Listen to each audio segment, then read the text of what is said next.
Good day, family. After the last teaching, I began to think about other things that God is able to do. And I wanted to add a few more.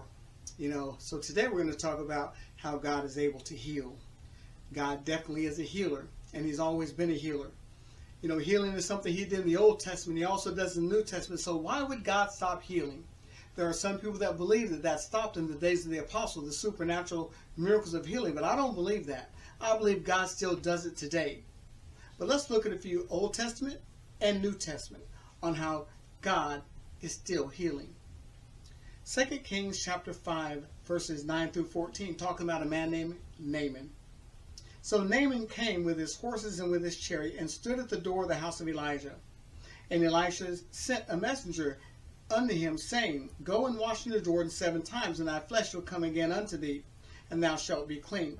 But Naaman was wroth and went his way, and said, Behold, I thought he would surely come out to me and stand, and call on the name of the Lord his God, and strike his hand over the place, and recover the leper.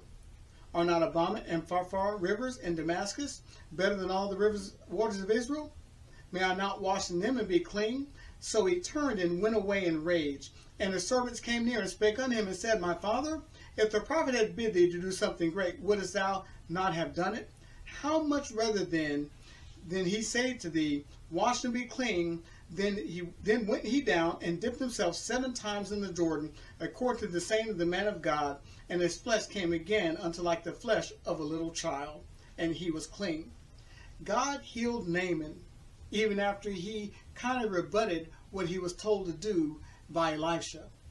After speaking to his servants, he repented, he turned around and went back and did what he was told, and he was healed.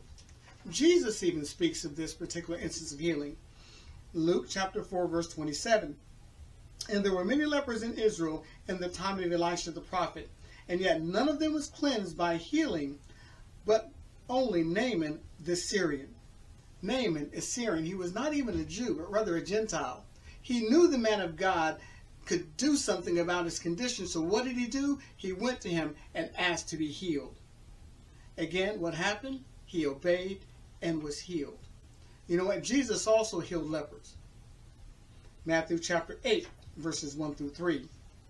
And when he came down from the mountain, great multitudes followed him, and behold, there came a leper and worshipped him, saying, Lord, if thou wilt, thou canst make me clean.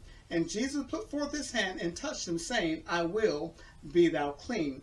And immediately his leprosy was cleansed. Leprosy was a death sentence. I want you to go to a search engine and look up leprosy and look at a picture of a leper.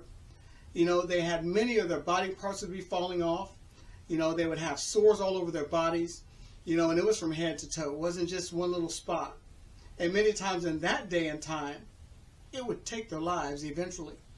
But you know what? This man came and worshiped Jesus and said, if you can, or if you will, make me whole. You can make me cleansed. And he said, I will. And he touched him, and what happened? He was cleansed. He was made whole. He was healed. You know what? God is still healing people, Old Testament and New Testament, and in today's time. Let's look at one more instance. Mark chapter 7, verses 31 through 35. And again, departing from the coast of Tyre and Sidon, he came into the Sea of Galilee, through the midst of the coast of Decapolis. And they bring unto him one that was deaf and had an impotent in his speech. And they beseech him to put his hand upon him. And he took him aside from the multitude to put his fingers in his ears, and he spit and touched his tongue. And looking up to heaven, he sighed and saith unto him, Ephphatha, which is, be opened. And straightway his ears were opened, and the string of his tongue was loose, and he spake plain. We see right here, Jesus performed a miracle. He came upon this man that was deaf and had a speech impediment, or possibly could not talk at all. And they besought him to lay hands on him, because that's what they usually saw Jesus do, is lay hands. But Jesus took him from the multitude, and he did what? Jesus did something outside the box. Jesus took his fingers and stuck them in his ears. Then he spit and touched his tongue. And you know what? His ears were open, and he began to speak plainly. You know what? Many times we expect God to do something a certain way, but you know what? Sometimes God wants to use another method. You know, many times we want the usual. Sometimes God will do the unusual to accomplish what he needs to accomplish in our lives, be it healing or other things. But here we see in this instance, Jesus healed this man in a very unusual way. But you know what? The man received it and he was healed. God is still in the healing business. If you believe God will heal you, I believe he will. But you got to have faith. And when you walk in faith, God will definitely do the supernatural in your life. Believe and receive, and God will do it. God bless you and have a good day.